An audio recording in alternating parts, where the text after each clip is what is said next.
ये जो आदिवासी समुदाय के लिए जो थाना का वैधता है, ज़मीन खरीदने ज़मीन बेचने वाले का एक ही थाना का होना चाहिए। तो ये तब नियम बना था जिस समय थाना रांची थाना हुआ करता था यहाँ, और उसका दायरा बहुत बड़ा दायरा हुआ करता था।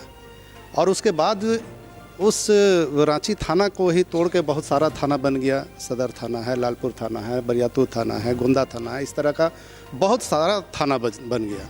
और इस तरह का अगर थाना का बाध्यता रखा जाएगा तो हमको लगता है कि आदिवासी लोग जो ज़मीन लेना चाहते हैं, रांची का ही आदमी रांची के दूसरे कोना में ज़मीन नहीं ले पा रहा है, और दूसरे लोग जो बाहर के लोग हैं वही लोग दूसरे लोग आदिवासी का ज़मीन ले रहे हैं और वो ज़मीन ले जा रहा है, उनका काम हो जा रहा है। लेकिन आदिवासी जो यहाँ के आदिवासी का ज़मीन लेना चाहता है, वो ज़मीन इस कानूनी बाध्यता के कारण नहीं ले पाता है।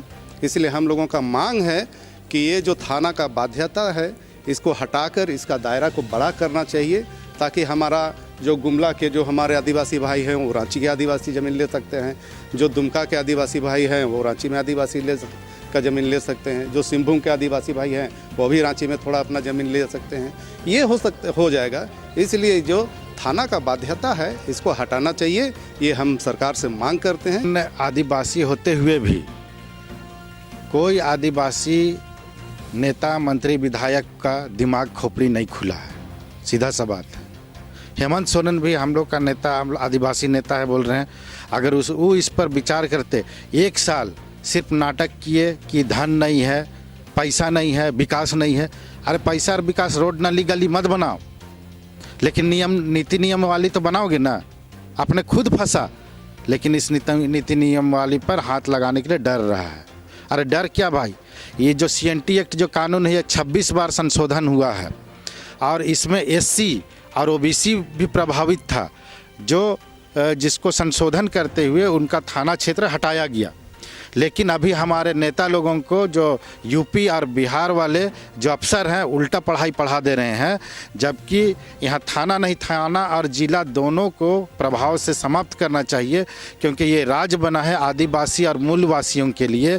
तो एक कानून भी बनना चाहिए कि पूरे आदिवासी समाज पूरे झारखंड में कहीं भी जगह ज़मीन खरीद सके। बिल्कुल सही बात बोला। वही मैं कह रहा हूँ कि मुख्यमंत्री ने कहा कि खराब है, जान रहा है भाई, ये नीति नियम वाली लागू होना चाहिए कि नहीं। मुख्यमंत्री को ये पता होना चाहिए कि ये पिछली जो सरकार है वो आदिवासियों की जो जाति प्रमाण पत्र है उसकी मान्यता 1 साल के लिए रखा है। क्या मेरा जाति 1 साल के बाद बदलेगा? मैं क्या सिंह और राजपूत बन जाऊंगा या ब्राह्मण बन जाऊंगा? या कोई मंदिर में मुझे पूजा करने दिया जाएगा ब्राह्मण बना करके? मेरा जाति प्रमाण पत्र सिर्फ 1 साल के लिए वैलिडिटी बताता है सरकार। या आप जिस जाति में जन्मे हैं उसी जाति में आप जब तक नहीं मरिएगा तब तक रहिएगा। तो इस तरह से बहुत सारा गलत नीति और नियोजन किया है, जिसको आदिवासी जो मंत्री है, आदिवासी विधायक है, आदिवासी मुख्यमंत्री है, इसको देखना चाहिए, सोचना चाहिए और नीति नियम वाली बदलना चाहिए। इसी के संदर्भ में मैं और एक बात कहना चाहता हूँ। जैसे जो OBC हो गया, जनरल हो गया, उसका 1986 का जाति प्रमाण पत्र बनाने का डीड मांगता है, तो वो किस आधार पर मांगता है? जब आप बिहार सरकार का उसको सर्कुलर को फॉलो अप कर रहे हैं तो 82 का माना है, तो 82 आप कहाँ किए? उसके लिए 86 मांग दिया। और ST का आप मांगते हैं 1950 का। तो भाई 1950 में कौन था? किसके लिए आप किसको बचा रहे हैं? हम लोगों का जाति प्रमाण पत्र अगर डीड के आधार पर हो तो 15 नवंबर 2000 का होना चाहिए, जब से झारखंड राज्य अलग बना।